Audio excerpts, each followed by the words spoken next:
तो बुलेटिन में सबसे पहले ओलंपिक से आ रही बड़ी खबर के साथ शुरुआत करेंगे। विनेश फोगाट ने कुश्ती को अलविदा कहा।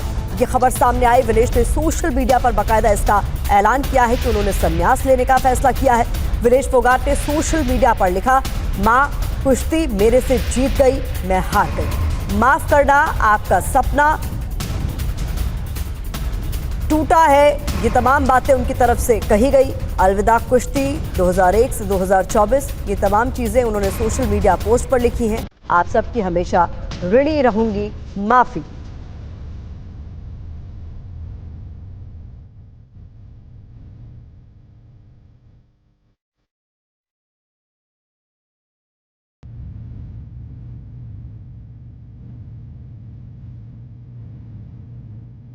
विनेश फोगाट की तरफ से बेहद ही भावुक कर देने वाला ये पोस्ट, जो कि मां को संबोधित करते हुए विनेश फोगाट की तरफ से संन्यास का ऐलान करते हुए लिखा गया। तो एक तरफ विनेश फोगाट ने जहां संन्यास लेने का ऐलान किया, तो वहीं दूसरी तरफ विनेश ने court of arbitration for sports में अपील भी दायर की है। विनेश ने CAS यानी कि court of arbitration for sports में अपील दायर की है। इसे लेकर आज अंतिम फैसला आ सकता है। अगर फैसला उनके हक में आता है तो विनेश को संयुक्त रूप से सिल्वर मेडल दिया जा सकता है। CAS खिलाड़ियों के हित में फैसला लेने के लिए मशहूर है। इसका मुख्यालय स्विट्जरलैंड में है। ऐसे में भारत की उम्मीदें बढ़ गई हैं। वहीं बजरंग पुनिया, गीता फोगाट सहित कई लोगों ने विनेश को सिल्वर मेडल देने की मांग उठाई है। अमेरिका के रेसलर जॉर्डन बरोच ने UWW से नियमों में बदलाव की मांग की है और विनेश को सिल्वर मेडल देने की वकालत की है। प्रधानमंत्री नरेंद्र मोदी ने भी इंडियन ओलंपिक एसोसिएशन की अध्यक्ष PT उषा से बात कर जानकारी मांगी है। उन्होंने इस मामले में सभी विकल्पों पर विचार करने को कहा है।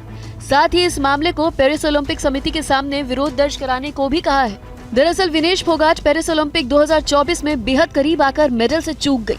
फाइनल में उतरने से पहले ही विनेश का वजन उनकी वेट कैटेगरी से ज्यादा निकला और इसी कारण उन्हें डिस्क्वालीफाई कर दिया गया। लेकिन अब विनेश के मामले के बाद नियम बदलने की मांग उठ रही है और साथ ही विनेश को सिल्वर मेडल देने की भी वकालत की जाने लगी है। विनेश ने दमदार खेल दिखाते हुए फाइनल में जगह बनाई थी, लेकिन फाइनल मैच की सुबह जब उनका वजन तौला गया तो ये 100 ग्राम ज्यादा निकला। फाइनल में पहुंचने के बाद विनेश का वजन 2 किलो बढ़ गया था, लेकिन विनेश ने पूरी रात मेहनत की और इसे कम करने की कोशिश भी की। हालांकि 100 ग्राम वजन फिर भी रह गया, जो पूरे देश की उम्मीदों पर भारी पड़ गया। ओलंपिक में मेडल की उम्मीद भारत को अब भी है। नीरज चोपड़ा के पास शानदार मौका है। मेडल मुकाबले के लिए आज उतरेंगे नीरज चोपड़ा।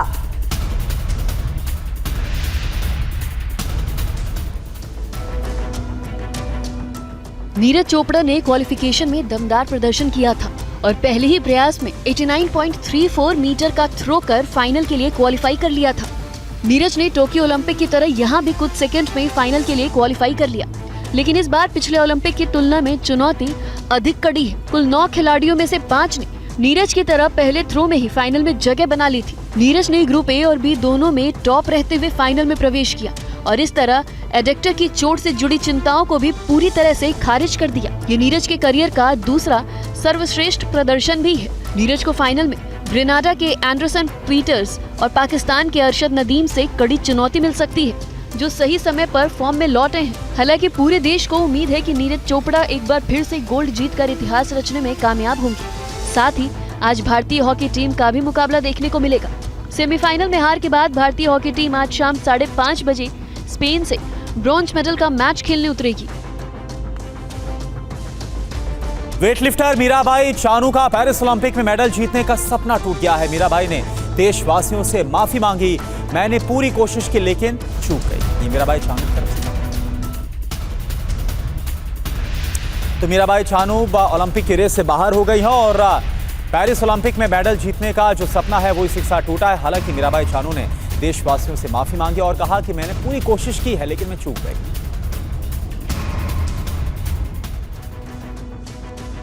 भारतीय weight lifter Mirabai Chanu Paris Olympic में मेडल जीतने में नाकाम रही। वो वेट लिफ्टिंग की 49 किलो कैटेगरी में चौथे स्थान पर रही। इंडियन ओलंपिक एसोसिएशन ने इवेंट के बाद एक वीडियो जारी किया। मेरी तरफ से मैं पूरा कोशिश किया था कि एक मेडल तो जीतने के लिए, पर मेरा हाथ से निकल गई। मेरा किस्मत में आस नहीं था। ये मेडल जीतना हारना ये हमारी साथ रहते हैं और किस्मत में रहते हैं। तो मैं पूरा कोशिश किया। ये परफॉर्मेंस में मैं बहुत खुश हूँ। मैं नेक्स्ट टाइम मैं पूरा कोशिश करूँगी इंडिया मेडल जीतने के लिए। और इस बीच बड़ी खबर बांग्लादेश से सामने आ रही है, जो अंतरिम सरकार का शपथ ग्रहण होगा। बांग्लादेश में मोहम्मद यूनुस आज शपथ लेंगे। यूनुस अंतरिम सरकार के चीफ एडवाइजर के तौर पर शपथ लेंगे। रात 8 बजे होगा अंतरिम सरकार का शपथ। मोहम्मद यूनुस के साथ 14 सदस्य भी शपथ लेंगे।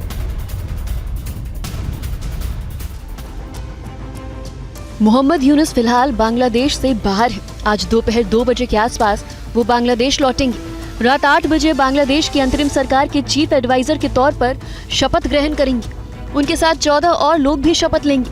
मोहम्मद यूनुस का शपथ ग्रहण राष्ट्रपति भवन में होगा। একটা প্রস্তাব ছিল বিকালে করার, বিকালে খুব টাইট হয়ে যেতে পারে, কিন্তু উনি 2:10 দিকে হয়তো এখানে আসবেন। এটা মেবি ভেরি টাইট। আমরা হয়তো তাইলে রাত্রেবেলা রাত 8টার দিকে করতে পারি। হয়তো 400 জন লোকের উপস্থিতি এখানে থাকবে। এই পরিসরে আমরা শপথ গ্রহণের অনুষ্ঠান ইনশাআল্লাহ করব। राष्ट्रपति भवन में हुई बैठक में मोहम्मद यूनुस को सर्वसम्मति से बांग्लादेश की अंतरिम सरकार का मुखिया चुना गया है। वो भी जिम्मेदारी को उठाने के लिए तैयार है। কিছুক্ষণ আগে আমার প্রফেসর ইউনুসের সাথে কথা হয়েছে। ওনার সাথে কথা বলে আমার খুব ভালো লাগলো। আমার কাছে মনে হয়েছে উনি অত্যন্ত আগ্রহী এই কাজটা করার জন্য, এবং আমি নিশ্চিত যে উনি আমাদেরকে একটা সুন্দর গণতান্ত্রিক প্রক্রিয়ায় আমাদের নিয়ে যেতে সক্ষম হবেন। आर्मी चीफ का कहना है कि अगले 3-4 दिनों में बांग्लादेश में हालात बिल्कुल सामान्य हो जाएंगे। পরিস্থিতি এখন অনেক উন্নতি হচ্ছে। আস্তে আস্তে ধীরে ধীরে আমার ধারণা যে 3-4 দিনের মধ্যে পরিস্থিতি স্বাভাবিক পর্যায়ে চলে আসবে। তবে যারা এই সমস্ত অপরাধ করেছে তাদেরকে আমরা ছাড় দিব না। অবশ্যই তাদেরকে তাদের বিরুদ্ধে আইন ব্যবস্থা গ্রহণ করা হবে। बांग्लादेश में लगातार हो रही हिंसा और राजनीतिक उथल पुथल के बाद वहां से सैकड़ों लोगों ने भारत में घुसने की कोशिश की। बीएसएफ ने इन्हें जलपाईगुड़ी बॉर्डर पर ही रोक दिया। पश्चिम बंगाल के जलपाईगुड़ी बॉर्डर पर सैकड़ों बांग्लादेशियों का जमावड़ा लगा हुआ है। लोग बॉर्डर पार करके भारत आना चाहते हैं, लेकिन बीएसएफ उन्हें अंदर आने नहीं दे रहा। ওই বাংলাদেশ থেকে কিছু লোক আসছে এখানে বর্ডারে আসে, ওদিকে নাকি খেচাল টেচাল হয়েছে। এটা শুনতেছি, আমরা খবর টবর দেখতেছি। তো আইসে বর্ডারে আসছে, তো আমাদের যে বর্ডার সিকিউরিটি ফোর্স আছে ওরা আটকায় দিয়েছে, ওদের সঙ্গে কথাবার্তা চলতেছে। बांग्लादेश में जबरदस्त हिंसा हो रही है। वहाँ के नागरिक जान बचाने के लिए अपना घर बार छोड़कर भारत की तरफ भाग रहे हैं। और देखिए वक्फ बोर्ड से जुड़ी बड़ी खबर। आज वक्फ एक्ट संशोधन बिल संसद में पेश होगा। एक साथ लोकसभा में लाए जाएंगे 2 बिल। वक्फ कानून 1923 को खत्म किया जाएगा। वक्फ एक्ट 1995 में महत्वपूर्ण संशोधन किए जाएंगे। केंद्र सरकार वक्फ बोर्ड अधिनियम में बड़े बदलाव करने जा रही है। एक बिल के जरिए मुसलमान वक्फ कानून 1923 को समाप्त किया जाएगा। दूसरे बिल के जरिए वक्फ कानून 1995 में महत्वपूर्ण संशोधन होंगे। जानकारी के मुताबिक वक्फ कानून 1995 में 44 संशोधन हो सकते हैं। संसद के दोनों सदनों में बिल पास होने के बाद वक्फ कानून 1995 का नाम बदलकर एकीकृत वक्फ प्रबंधन, सशक्तिकरण, दक्षता और विकास अधिनियम 1995 हो जाएगा। नए अधिनियम में आगा खानी और बोहरा वक्फ को परिभाषित किया गया है। जो मुस्लिम कम से कम 5 साल से मुस्लिम धर्म का पालन कर रहा है, वही अपनी संपत्ति को वक्फ कर सकेगा। नए बिल में वक्फ से मिलने वाले धन को विधवाओं, तलाकशुदा और अनाथ के कल्याण के काम में खर्च करने होंगे। जो कानूनी तौर पर चल अचल संपत्ति का मालिक है, वही वक्फ कर सकेगा। नए बिल के मुताबिक वक्फ करने के दौरान उत्तराधिकारियों और महिलाओं के अधिकारों को वंचित नहीं किया जा सकेगा। बिल पास होने के बाद वक्फ बोर्ड की शक्तियाँ कम हो जाएंगी। बोर्ड के स्ट्रक्चर में कई बदलाव किए जाएंगे। बोर्ड में महिलाओं की भागीदारी सुनिश्चित की जाएगी। अल्पसंख्यक मामलों के मंत्री वक्फ काउंसिल के चेयरपर्सन होंगे। राज्यसभा और लोकसभा में 3-3 सांसद बोर्ड के सदस्य होंगे। मुस्लिम संगठनों से 3 लोग बोर्ड में शामिल होंगे। 3 मुस्लिम स्कॉलर्स को भी शामिल किया जाएगा। हाई कोर्ट या सुप्रीम कोर्ट के 2 पूर्व जज, 1 वरिष्ठ वकील और 4 राष्ट्रीय महत्व के लोग होंगे। वक्फ बोर्ड में 2 महिलाओं को भी नॉमिनेट किया जाएगा। दिल्ली में महाराष्ट्र विधानसभा चुनाव को लेकर सरगर्मी नजर आई। उद्धव ठाकरे ने राहुल गांधी और मल्लिकार्जुन खड़गे से मुलाकात की। खबर है कि एनडीए उद्धव को महाराष्ट्र का चेहरा बनाने जा रहे हैं। दिल्ली की बैठक में इस बात के संकेत मिल गए हैं कि महाराष्ट्र विधानसभा चुनाव में महाविकास अघाड़ी का चेहरा कौन होगा। सीट बंटवारे को लेकर भी तस्वीर साफ नजर आ रही है और चुनाव में कांग्रेस की बड़ी भूमिका पर भी मुहर लगते दिख रही है। शिवसेना यूबीटी प्रमुख उद्धव ठाकरे ने दिल्ली में कांग्रेस अध्यक्ष मल्लिकार्जुन खड़गे और राहुल गांधी से मुलाकात की, जिसमें संजय राउत भी मौजूद थे। सूत्रों से मिली जानकारी के मुताबिक उद्धव ठाकरे एमवीए की तरफ से सीएम का चेहरा हो सकते हैं। सीट शेयरिंग को लेकर सहमति भी लगभग तय मानी जा रही है। बड़े भाई की भूमिका में कांग्रेस होगी। सबसे ज्यादा सीट पर चुनाव कांग्रेस लड़ सकती है। दूसरे नंबर पर शिवसेना यूटी और तीसरे नंबर पर एनसीपी शरद पवार को टिकट। बैठक में इस बात पर भी चर्चा हुई कि अगले 1 महीने के अंदर सीट बंटवारे का काम पूरा करने का टारगेट तय किया गया है और साझा घोषणा पत्र तैयार किया जा रहा है। मीटिंग में उद्धव ठाकरे ने इंडिया गठबंधन की बैठक बुलाने का सुझाव भी दिया है। उद्धव ठाकरे 3 दिन की दिल्ली यात्रा पर हैं। आज उनकी मुलाकात कांग्रेस की पूर्व अध्यक्ष सोनिया गांधी से होनी है। और वहीं दिल्ली में ओल्ड राजेंद्र नगर में हुए कोचिंग हादसे की जांच अब सीबीआई की तरफ से शुरू कर दी गई है। ओल्ड राजेंद्र नगर के एक कोचिंग सेंटर पहुंची सीबीआई की टीम। आप देखिए। सीबीआई के 10 से 12 अधिकारी राजेंद्र नगर में कोचिंग सेंटर पहुंचे। कोचिंग के बाहर बैरिकेडिंग की गई और जांच शुरू कर दी गई। सीबीआई की टीम ने कई घंटों तक कोचिंग सेंटर की बिल्डिंग और बेसमेंट में जांच कर सबूत जुटाए। आपको बता दें कि 27 जुलाई को राव कोचिंग सेंटर के बेसमेंट में पानी भरने से 3 छात्रों की डूबकर मौत हो गई थी। मामला कोर्ट में गया। हाईकोर्ट ने इस मामले में दिल्ली पुलिस और एमसीडी को जमकर फटकार भी लगाई थी। दिल्ली हाईकोर्ट ने मामले की जाँच सीबीआई को सौंप दी थी। कोर्ट के निर्देश के बाद सीबीआई ने कोचिंग हादसे में एफआईआर दर्ज की है। दिल्ली एनसीआर में हुई भारी बारिश के बाद एक बार फिर हर तरफ अफरा तफरी का माहौल देखने को मिला। शहर के ज्यादातर इलाकों में जलभराव से लोगों को दो चार होना पड़ा।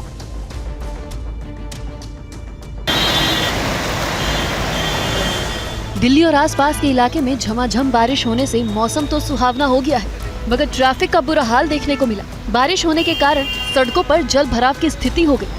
ऐसे में ट्रैफिक पुलिस ने एडवाइजरी जारी करते हुए कई रूट्स को डाइवर्ट भी किया। बारिश की वजह से दिल्ली के कई इलाकों में ऐसी तस्वीरें नजर आई। अब ये तस्वीरें लाडो सराय से कुतुब मीनार की तरफ जाने वाली सड़क की है, जहां घुटने भर से ज्यादा पानी सड़क पर भर गया। जल भराव से लंबा ट्रैफिक जाम देखने को मिला। आम लोग, एम्बुलेंस भी इस जाम में घंटे भर से ज्यादा फंसी रही। देख सकते हैं कि एम्बुलेंस की लाइट जल रही है, सायरन बज रहा है,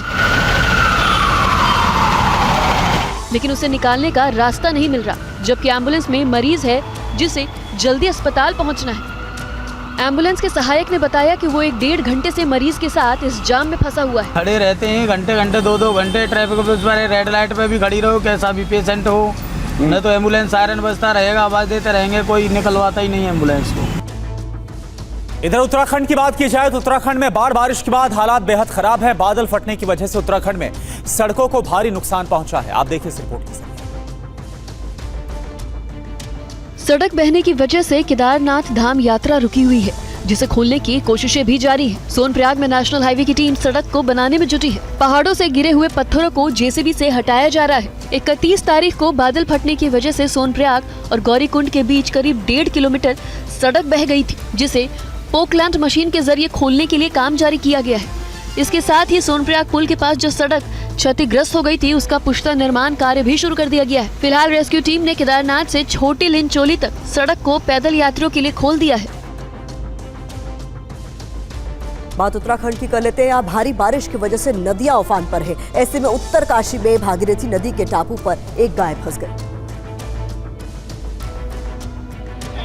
बारिश की वजह से भागीरथी नदी में अचानक पानी बढ़ने से नदी के किनारे कई गाय फंस गई हैं, जिन्हें बचाने के लिए फायर ब्रिगेड की टीम ने रेस्क्यू शुरू किया। गाय को रस्सी से बांधकर उसे नदी पार कराने की कोशिशें शुरू हुई।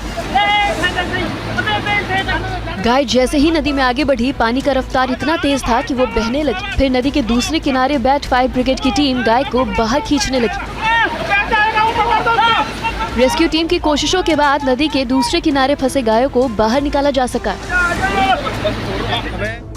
माय होम ग्रुप ने खनन के क्षेत्र में एक बार फिर से बड़ी उपलब्धि हासिल की है। ग्रुप के खदानों को 5 स्टार रेटिंग के साथ अवार्ड मिला है।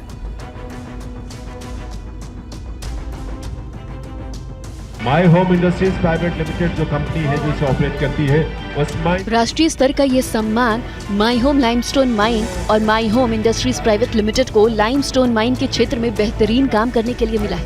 स्टैंडर्ड्स को भी इन्होंने इंश्योर किया है। देश भर में 68 खदानों को 5 स्टार रेटिंग दी गई है। इनमें से माय होम ग्रुप के खदानों को 5 स्टार रेटिंग मिली है। कोयला मंत्रालय के अंतर्गत आने वाले भारतीय खनन ब्यूरो ने माई होम इंडस्ट्री के चौटापल्ली लाइमस्टोन माइन और यानाकंदला लाइमस्टोन माइन को इस सम्मान से नवाजा है। इस मौके पर केंद्रीय मंत्री ने कहा कि सरकार ने खनन को नई दिशा देने के लिए नीतिगत कदम उठाए हैं। आप लोग जो काम कर रहे हैं अपने अपने क्षेत्रों में, उसके लिए आपको सम्मानित करना, आपको प्रोत्साहन करना, ये बेंचमार्क को और आगे ले जाने के लिए आप लोगों को सरकार के तरफ से प्रोत्साहन करने का एक छोटा प्रयास का कार्यक्रम है। My home industries private limited को खनिज संसाधनों को व्यवस्थित और वैज्ञानिक रूप से विकसित करने के लिए ये अवार्ड दिया गया है। और आप सबसे भी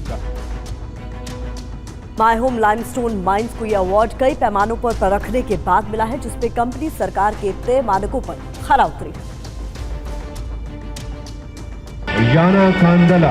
यानाकांडला limestone mine Andhra Pradesh 5 star rating award खनन के साथ साथ स्थानीय विकास और पर्यावरण संरक्षण में शानदार काम करने वाली कंपनियों को मिलता है, जिनमें माई होम्स इंडस्ट्रीज प्राइवेट लिमिटेड ने बाजी मार ली है। सम्मान समारोह में कंपनी के मैनेजिंग डायरेक्टर जुपल्ली रंजीत राव और कंपनी के जीएम के श्रीनिवास राव और ई वासुदेवन मौजूद थे। माई होम ग्रुप को यह सम्मान इसलिए मिला क्योंकि कंपनी सरकार के तय मानकों पर खड़ी उतरी थी। कंपनी माइनिंग क्षेत्र में MAHA छात्रवृत्ति योजना चलाती है, खदान क्षेत्र में चिकित्सा शिविर भी चलाती है, पर्यावरण अनुकूल विकास भी करती है। कार्यक्रम में शिरकत करने आए केंद्रीय राज्य मंत्री सतीश चंद्र दुबे ने कहा कि खनन क्षेत्र में समावेशी विकास के लिए सरकार ने विशेष प्रणाली तैयार की है। सामाजिक, आर्थिक और पर्यावरणीय कल्याण पर प्रतिकूल प्रभाव डाले बिना समावेशी विकास को शामिल करते हुए खनन पद चिन्हों के मूल्यांकन और खनन गतिविधि को शुरू करने की एक विश्वसनीय प्रणाली विकसित की गई है।